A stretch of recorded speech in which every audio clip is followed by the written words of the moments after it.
欢迎来到健康养成记，我是 Amber。今天呢，我们要讲的主题呢是开胯拉筋。其实开胯拉筋是一个非常好的运动哦，因为久坐之后呢，我们臀部的肌肉肌群它会维持在一个紧绷拉长的状态，而且呢，如果中途没有起来活络筋骨的话，长期下来肌肉维持紧绷，它的活动度会降低。久了以后呢，就会觉得是臀部无力，甚至是臀部变形。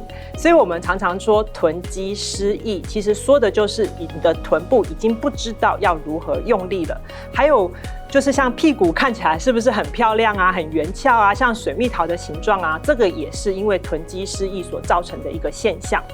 那另外呢，髋部的肌肉呢就会变得非常的紧缩，因为在这个胯的地方呢，你会觉得紧紧卡卡的，做这个蹲的运动啊，都会觉得有一点这种受限，就是因为髋关节卡住了。那我们来讲一下髋关节的这个结构。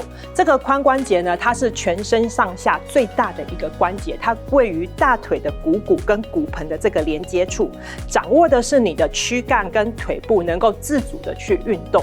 那髋部周围有非常多的肌肉，还有韧带，所以它是一个非常错综复杂的一个部位。所以呢，如果我们要做到开胯，其实是不太容易的，因为它牵扯到非常多的肌肉问题。所以以成年人来讲呢，如果你想要开胯，一定要慢慢来。那开胯到底有什么好处呢？第一个，它可以活化髋关节的这个周遭，能够活化呢这个髋关节旁边的肌肉，让它保持柔韧，这样子呢就不会处在一个僵硬紧绷的一个状态。第二个呢，它可以保持肌肉有弹性不粘黏，因为髋关节周围的肌肉和筋膜如果一紧张的话呢，它就会限制住髋关节的活动能力。那所以开胯开髋的这个呢，伸展髋关节附近的肌肉，我们就可以让它变得比较有柔韧跟弹性。第三个呢，我觉得是比较有趣的是，它可以抒发负面情绪。因为中医在把脉的时候发现啊，当人的情绪不满或者是负面的时候呢，它会集中在腹部这边的脉搏呢，它是非常的紧张的。所以舒缓这个髋关节的这个肌肉呢，其实也可以释放我们的一些负面情绪。然后第四个呢，它可以调节自律神经，因为胯的地方啊，它也是肝经络循行的路径。这个我们说的肝经络呢，它其实掌管我们的自律神经。中医有一句话叫做肝主筋，就是说肝呢，它其实跟我们的筋骨是非常有关系的。所以反过来讲，当我们的筋骨伸展了、活络了以后呢，其实也是可以帮助到我们的肝经络。那再来就是呢，它可以提升我们的睡眠品质，因为开胯练习的时候呢，它会调整我们的自律神经嘛。那这个自律神经呢，其实它跟睡眠其实是息息相关的，所以我们不但调节了自律神经，也可以增加我们的睡眠品质。那第六个呢，我觉得是蛮重要的，就是它可以促进骨盆、子宫这边的血液循环，有助于这个子宫的这个例如像是经痛啊，或者是子宫的一些症状做一些缓解。像例如说现在的女性有很多的像巧克力囊肿，其实都是子宫血液循环上面的一些问题。所以做开胯拉筋的时候呢，它其实可以促进到这个子宫这边的血液循环，让它变得比较畅通。那肝经络循行的路线在哪里呢？肝经络循行的路线呢，其实是在我们的大脚趾的这个地方，然后走脚踝的内侧，然后经过小腿、大腿，然后到了我们的这个腹股沟这边，然后进入到我们的身体内脏了以后呢，再旁开到我们的身体的两侧。所以为什么说开胯它可以有帮助到肝经络的这个伸拉，它是这个原因的。那么接下来呢，这个开胯运动到底有什么样子的运动呢？那我们在这边跟大家介绍2个方向的这个开胯的这种伸拉。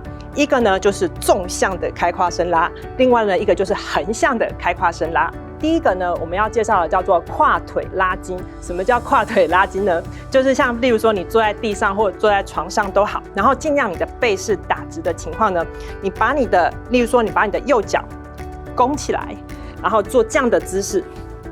这边在拉的呢，然后尽量把这个腿呢往身体的里面拉，然后这个时候你会觉得拉筋呢大概是这个地方。所以这是第一个姿势。我们每一次拉筋的时候呢，它都会要有一个拧的动作。所以当我们把这个脚往上抬的时候呢，你的背打直，它就会是前后就是都有拉到的这种感觉。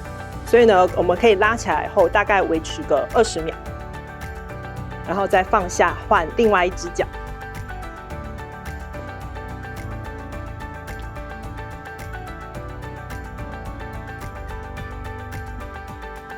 好，这个是跨腿拉筋。第二个呢是前压腿。前压腿呢，如果简单一点的话呢，我们可以一脚勾一脚直的情况之下，那在要拉的这只腿呢，我们用勾的方式，然后也是一样，上半身尽量打直，用我们的下巴去往前够，然后尽量让你的肚子呢，目标就是肚子要贴到你的大腿上，然后这样子持续至少20秒。如果你能够慢慢增加的话呢，那就越好了。所以这边的这个姿势，它其实也是在拉你的前胯。然后左边拉完了以后，我们就换右边，一样是脚勾起来的方式，背后打直，然后呢，用你的下巴去够你的前小腿，然后尽量的目标就是肚子要贴到我们的大腿上。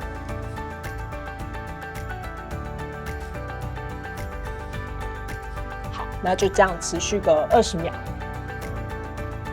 第三个要教的是弓步，弓步的起始动作呢，就是一个 T 字步，然后呢，我们就让前面的这个往前的脚呢，就是一步往前踩，踩大步一点，然后呢，尽量大腿往下压，一直到跟地面是平行的。那这个时候呢，你会觉得拉到的地方是在这个地方，这就是我们也想要拉的这个部分，就是胯的部分。好。所以右边做完的，左边做完了以后呢，转过来右边也是一样，拉这个地方。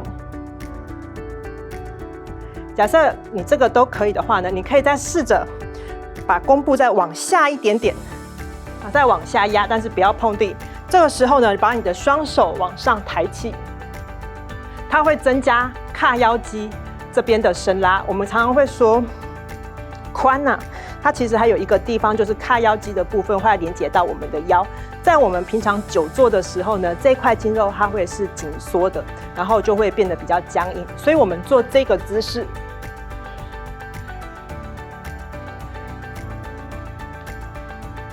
可以帮助伸展我们的髂腰肌。好，做完了以后，反面一样，低的弓步姿势了以后呢，把手抬起。你会觉得这个地方紧紧的，那就做对了。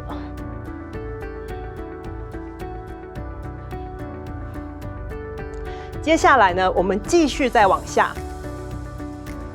就是让我们的后面的脚碰到地上，然后去压哪里呢？压我们这边髋部的。如果可以的话呢，就继续让手可以贴到地上。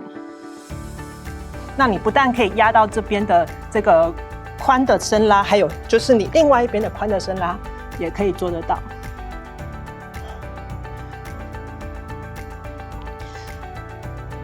好，这个动作呢，如果再软一点点的人呢，其实可以接下来继续做的就是你把你的脚坐下来，这有一点点像是那个跨腿压。前面是跨腿，但是后面是压后腿。那这个压的重点其实是压这一块，所以呢，我们就尽量让它是在正的情况之下往前压。其实够软的人呢，这个前腿伸了以后，其实就是所谓的下叉了。好，那反过来一样，我们刚刚在这个地方的时候呢，我们不是做了低的弓箭步吗？一样，我们把这条腿往下放了以后，压这边的胯跟这边，然后如果可以的话，再继续往下趴。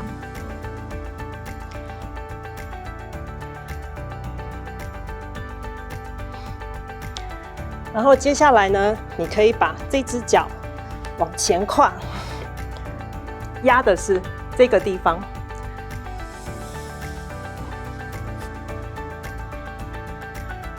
那像刚刚一样，就是说，如果你这只脚可以往前伸的话呢，它又是另外一个下叉了。好，那第一个呢，我们教的就是前后的开胯。那接下来呢，我们来教旁边的开胯可以怎么做。我们平常最常见的呢，就是这样子的姿势，就是2个脚底板相对，然后尽量的把它往身体的里面拉，然后也是一样背部要打直，这个叫做蝴蝶撑。那你就是可以尽量让你的膝盖往这个往地下这边靠。那其实这个地方就在撑你的这个胯的这个部分了。那我们可以撑几下之后呢，就是让身体往前下压。这个也是一样哦，就是说你的背能够打得越直越好，因为这样子呢，它越能够压到就是这个胯的部分。所以这个横向的部分，第一个教大家的就是蝴蝶撑跟蝴蝶撑的下压。好，那第二个姿势呢，就叫做青蛙腿。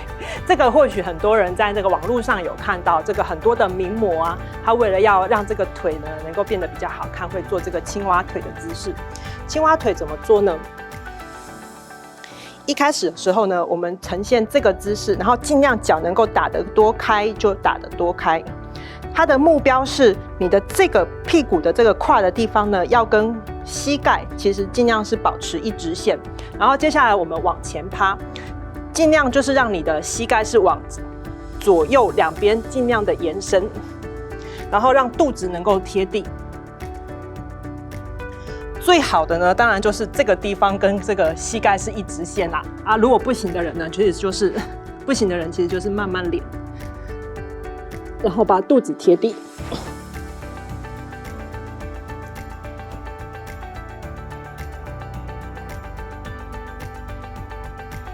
然后这样子给它持续的至少20秒以上，我们以20秒为一个单位，然后来压我们这边的横胯。